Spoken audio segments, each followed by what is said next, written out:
it's quite interesting. Czech's been around. I played club rugby at Randwick with Czech. He did a great job for the Waratahs, 2015. Then obviously getting the Wallabies to the Rugby World Cup final.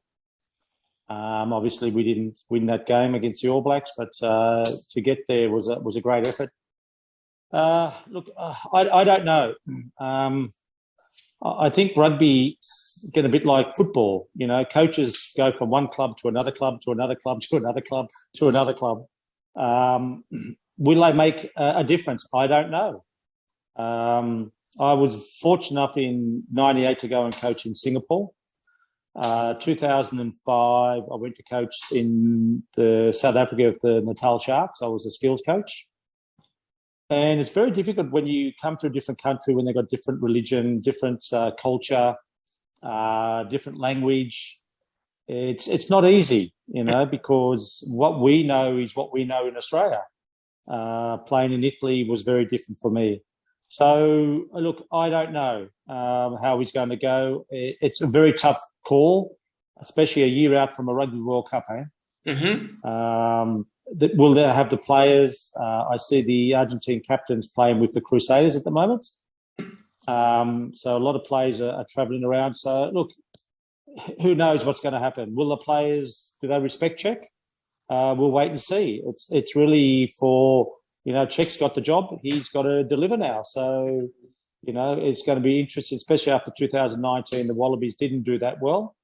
So, look, it's hard to say, you know. We will, if the Argentinians want to really do well, they've got a good coach. They've got to learn and obviously play and respect him as well. Mm-hmm. Well, in next year in France, for the World Cup in 2023, how do you see Wallabies in this World Cup? The All Blacks, the team of France, who is a really good team with Dupont, who is a great player. How do you see it? Yeah, look, it's still, you know, the All Blacks are always dangerous. But again, you know, they've been mucking around too much with their number 10s. They've been changing players. You've got to get a combination. You've got to have the same unit week in, week out. We saw last year, Beauden Barrett came back from Japan, played in a test match, and he looked like he was lost because he hadn't played with the same players week in, week out. So it is very, very difficult to you know, look ahead now, what the All Black team, you know, if I was the Wallaby coach, I'd be picking the best 25 straight players now and say, right, this is my team for the World Cup.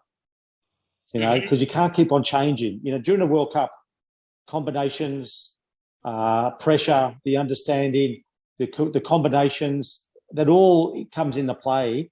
And if you keep on swapping and changing, it makes it so much difficult under pressure to perform, you know, and that's what I'll be doing. The French are playing the best rugby I've seen for a long time, which is fantastic. They've got away from that stupid pod system. They wanted to be like the All Blacks. They've just got to be French. We have a problem in Australia because we don't have that flair. We don't have those individual sparks of flair like Kurtley Beals or the players that we had nowadays where we're allowed to, one player can actually change a game. Now they're very structured. They all play the same style. If you look at Eddie Jones's England as well, you know, they are nowhere near where they should be. Mm-hmm. But again, it's you can't just turn up next year and expect to win. You've got to have the runs on the board. And at this stage, you know, I think it's France's World Cup to lose at home. Mm-hmm. In 1991, the Wallabies won the World Cup in England with you, like a great player, like a legend. What kind of team was this of Wallaby in 1991? Well, the World Cup '91 team, I think if you pick the rugby world's best 15 that year, you probably find that 9 Wallaby players would have been in that World 15. You're not going to win a World Cup if you've got really one good player. You know, in football, you know, yes, you might have a Maradona or you might have a Messi, but if the other players can't help, they can't do everything. You know, so I think preparation, understanding a style of rugby, and also the combinations, as I said.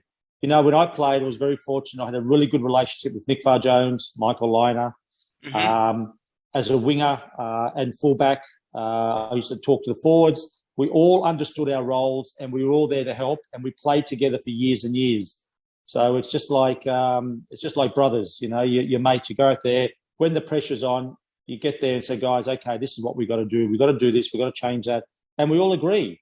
Now, you know, if you look in the rugby, you got after 5 minutes, the runners running on, talking to players, and the coaches are running on. Let the players play. I think the players have lost control of the game because there's too much off-field interference. And it'd be really good if the players could actually play the instinct rugby. What's in, you know, get the ball, look up, and if there's space, play into space. But unfortunately, those days are well gone, you know. South Africa play a style of rugby which is typical of South Africa, and they win. You know, people complain. I said, it doesn't matter. As long as you win the World Cup, you're the best in the world. It doesn't matter what style of rugby you play. I'm playing with Pumas in 1991. Did you play? Yes. He was with a pack the forward, very, very strong, no? Yeah, they were very good. I mean, I played against Argentina in the Pumas in '83 when Hugo Porta came out. Mm-hmm. So that was they destroyed us in Brisbane. I think it was 18-3 in the first test. So they've got the ability, but I think the problem is that just because I know they've changed a bit, but for years and years, I had a lot of players playing in France. You know, then they'd come back and play in all the local play. It was very, very difficult.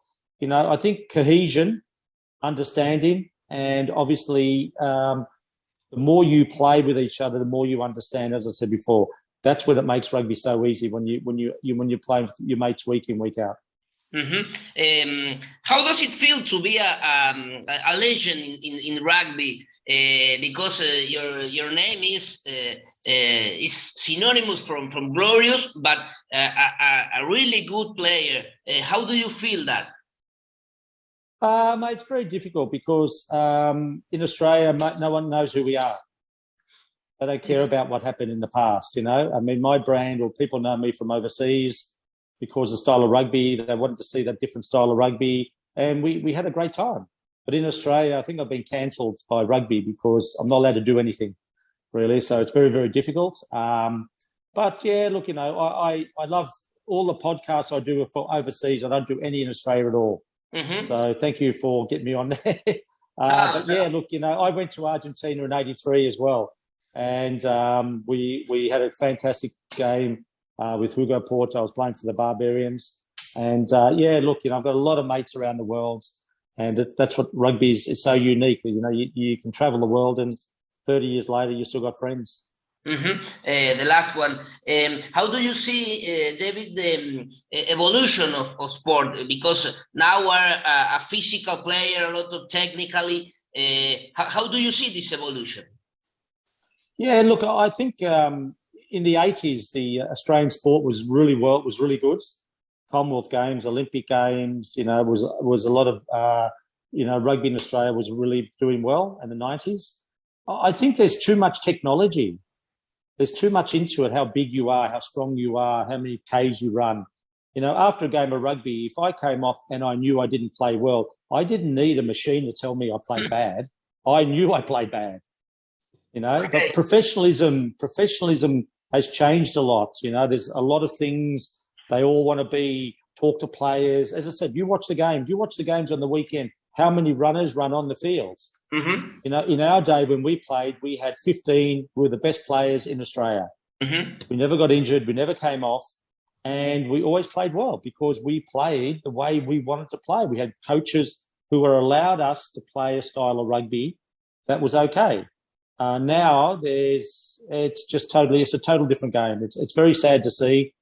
I watched rugby this afternoon in the local competition, and they all play the same style. There's no difference. They all play the same. You know. Tell you from Hugo Porta, was the best Argentinian player Porta, or you like others? Yeah, look, I think there was in that era in the 80s, you had some really good players. Hugo, obviously, I met, and he taught me, he helped me kick for goals a lot better than what I was at. But then you had Augusto, obviously a great player, Bujo. Then you had, I'm trying to think of the number 10. You had a couple of really good number 10s after Hugo.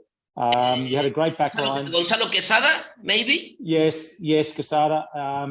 you have really good individual players, you know, and I think the problem is that because of that, the other players sort of allowed that to happen instead of actually trying to have a combination. You know, if you look at the All Blacks, they throw people in there and they all gel, they play well, and they help each other.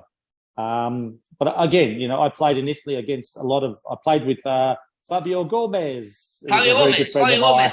Yes. He was a fantastic player. Tata Milano, I played against Tata.